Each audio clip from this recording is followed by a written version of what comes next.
Le Grand Matin Sud Radio, 7h-10h, Maxime Liédo. Il est 8h10, Arlette Chabot, bonjour. Bonjour, bonjour à tous, à toutes, les auditeurs et à vous. Bien sûr, est-ce que vous avez passé de bonnes fêtes? Je vous remercie, oui.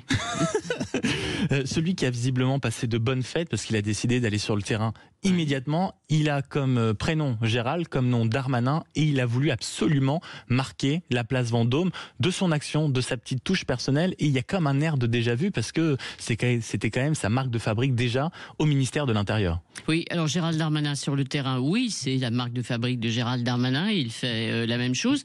Mais c'est rare qu'un ministre de la Justice, un jour de Noël, effectivement, aille visiter à la fois un centre pénitentiaire et même un tribunal, sans risque ce jour-là, parce qu'il n'y avait pas grand monde et pas beaucoup de magistrats, évidemment, présents. Et pour lui faire la réflexion, notamment, ce serait bien peut-être d'apprendre à faire autre chose que ce que vous avez pu faire au ministère de l'Intérieur. Voilà, alors c'est rare de passer d'une fonction à l'autre. C'est arrivé une fois, on n'arrête pas de le répéter, c'est 2009, c'est Michel Alliot-Marie. Pour le reste, on répète plutôt et on rappelle plutôt le nombre de, comment on va dire, de passes d'armes qui ont opposé des ministres de la Justice, garde des Sceaux, à des ministres de l'Intérieur.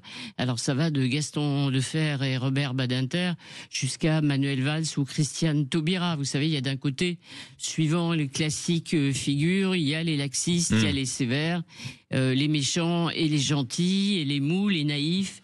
Et face à ceux qui défendent les droits des victimes et ceux qui défendraient les droits des délinquants. Ça, c'est de la caricature, mais c'est pas si simple. Effectivement, les magistrats sont assez méfiants. Et ils sont même totalement inquiets de voir que les dernières déclarations de Gérald Darmanin, que ce soit sur le problème entre la police et la justice, c'est la lenteur de la justice, ou ces dernières déclarations sur le procès de Marine Le Pen, ça a semé le trouble. Voilà, c'est un ami aussi et un fidèle de Nicolas Sarkozy. Et les relations de Nicolas Sarkozy, ministre de l'Intérieur et président de la République, avec le monde de la justice n'ont jamais été bonnes. Je ne parle pas des derniers épisodes, évidemment, mais plutôt de son arrivée à Beauvau.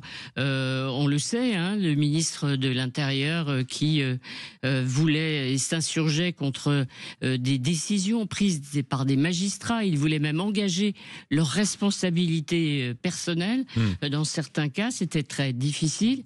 Gérald Darmanin, lui, en bon fidèle, a toujours défendu Nicolas Sarkozy devant la justice. Il avait même parlé d'un certain acharnement des juges à une certaine période. Alors on a entendu Didier Migaud, son prédécesseur, lui dire gentiment en lui passant les pouvoirs. Une vraie petite leçon lors de la passation. Qu'un garde des Sceaux, effectivement, ne doit exprimer ni ses opinions, ni ses réactions, ni ses émotions. On verra si Gérald Darmanin, effectivement, s'est évolué. Il y a quelque chose de très positif quand même. Et on l'a déjà vu hier, c'est que Gérald Darmanin, il va se battre pour le budget. Il y a effectivement une loi de programmation de la justice.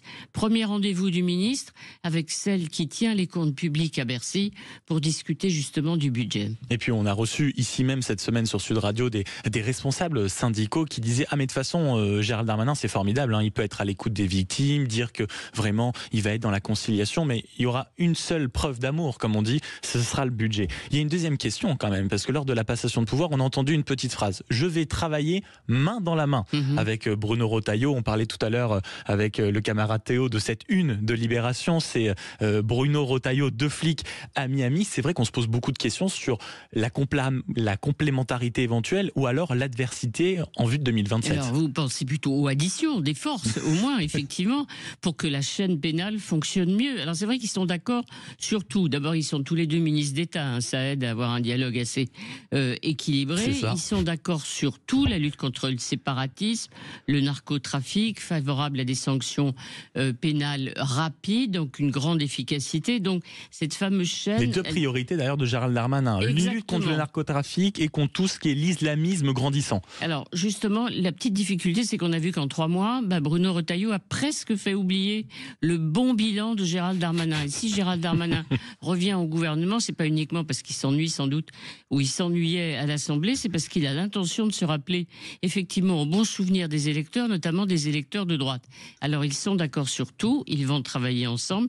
Ça n'empêche pas effectivement d'avoir encore des ambitions dans la tête. Donc moi je suis sûr qu'il y a un moment ou un autre, allez, on parlera des petits désaccords ou des petites frictions entre les deux, on parie. Et ça risque d'arriver beaucoup plus vite que prévu. Merci Arlette Chabot.